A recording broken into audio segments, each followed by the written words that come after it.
j'ai raté une opportunité, une grande opportunité dans une entreprise à cause de mes origines, à cause de ma tribu. Trouver l'emploi dans ce pays, c'est là. Ah non, c'est pas facile. Et dès que tu tombes sur une opportunité, ça ne sera toujours pas aussi facile. J'étais là à la recherche de l'emploi, je venais de quitter mon ancien boulot parce que là-bas, on ne payait pas très bien. Donc, j'ai quitté cet emploi-là parce que plus tu avances dans la vie, plus tu as besoin d'avoir un poste ou alors une rémunération qui va te permettre de pouvoir subvenir à tes besoins et aux besoins de ta famille. Étant l'aîné de ma famille et avec l'âge que j'avais déjà, le boulot ne me correspondait plus. Les salaires n'étaient plus réguliers, la charge de travail augmentait de plus en plus. Bref, ça ne me correspondait plus et j'ai décidé de démissionner de cet emploi et de partir à la recherche d'un autre emploi. Je me disais qu'avec les grandes études que j'ai pu faire, ce serait tellement facile pour moi de pouvoir trouver un nouvel emploi, vous voyez un peu. Donc, j'ai donc commencé à postuler dès que je voyais des offres, aussi à informer certains membres de ma famille, mes amis, presque tout le monde qui était autour de moi que j'étais à la recherche d'un nouvel emploi. Et j'étais donc assis dans mon salon, chômeur de mon espèce. Je m'ennuyais quoi. Je passais le temps. Il y a donc un de mes amis qui m'appelle, parce que lui, il travaille dans une très grande entreprise de ce pays. Il m'appelle pour me dire qu'on est à la recherche d'un nouveau profil dans cette entreprise-là. Et le profil correspond au mien. Il est donc important de préciser que moi, j'ai mon master déjà depuis plus de 25 ans dans le domaine informatique. La filière génie informatique, option programmation. Le profil recherché était donc un développeur, mais pas n'importe quel développeur, un développeur en chef.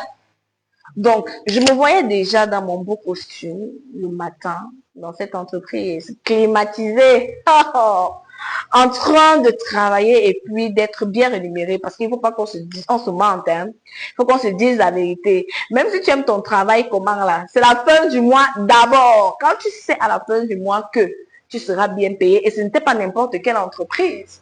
Donc, j'avais toutes mes chances, surtout que mon CV était bien fourni. Je suis donc allée avec tout l'enthousiasme mettre à jour mon CV. Il faudrait qu'on se le dise vrai, mon CV était déjà à jour depuis longtemps. Mais il fallait que je vérifie pour être sûr que je n'ai oublié aucune compétence qui pourrait être bénéfique pour l'entreprise. Je suis donc partie vérifier, revérifier, mettre à jour, fouiller, quelles compétences peut être utile pour ce genre d'entreprise. J'ai mis dedans. Je n'ai pas inventé, j'ai mis les compétences que j'avais et que je savais que je pouvais mettre en pratique. J'ai donc postulé à l'offre. On accélère un peu. On arrive au jour de l'entretien. Parce que vous imaginez bien que ma candidature ne pouvait pas être rejetée. Je vous ai dit que j'avais un CV bien fourni. Donc, j'avais les compétences pour assumer cette responsabilité. J'arrive le jour de l'entretien. Très bien vêtu, très bien parfumé. Oh, le gars était chou, le gars était beau, bien coiffé.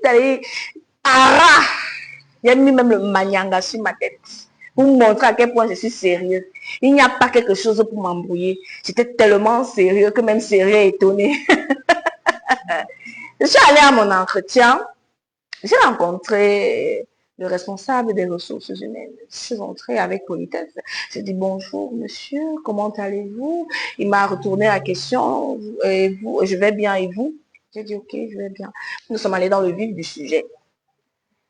Il a commencé à me poser des questions sur mes compétences. C'était un jeune enfant, il me pose des questions, c'est quoi comme ça? Je maîtrise tout ça, il maîtrise. C'est pas l'orgueil, hein. Mais je sentais que je connaissais, je maîtrisais, il ne me posait pas des questions sur la planète Mars. L'entretien s'était bien passé. Jusqu'à ce qu'on me pose une dernière question.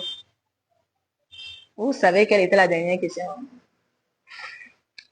Monsieur, s'il vous plaît, vous appartenez à quelle tribu? J'ai d'abord trouvé la question trop bizarre, mais Je n'ai pas voulu trop me poser les questions. Je me dis, peut-être les gars veulent aussi avoir le dossier complet de ma personne. Je dis, ok, j'appartiens à X tribu. Dès que j'ai donné ma tribu, le monsieur a changé complètement, directement. L'expression de son visage a changé. L'ambiance a commencé à être glacée. Le monsieur est resté silencieux pendant même 5 minutes. Il ne parlait pas. Je me sentais très, très embarrassée. Mais je ne savais pas quoi dire. J'étais à l'écoute. Puis, le monsieur me lance d'un coup comme ça en me disant, l'entretien est sur le point de s'achever. Si votre candidature est retenue, nous vous ferons signe d'ici la fin de cette semaine. Toutefois, il y a une question que l'on voudrait vous poser. Quelle est votre prétention salariale? Je me disais dans ma tête, mais le monsieur s'il n'allait pas me poser la question là depuis, parce que moi, c'est à ce niveau-là que je voulais plus qu'on discute, parce que comme je vous ai dit dès le départ, j'ai quitté mon ancien job parce que je voulais plus de revenus. J'ai donc dit avec humilité que je suis prête à accepter le salaire qui sont prêts à me donner, que je n'ai pas d'exigence sur le salaire, alors que Dieu seul sait que j'avais envie de dire que les gars, pardon, donnez-moi même 1100 000 le mois. Est-ce que si vous me donnez ça, je vais refuser? Mais j'ai voulu être professionnelle et c'est ce que je leur ai dit.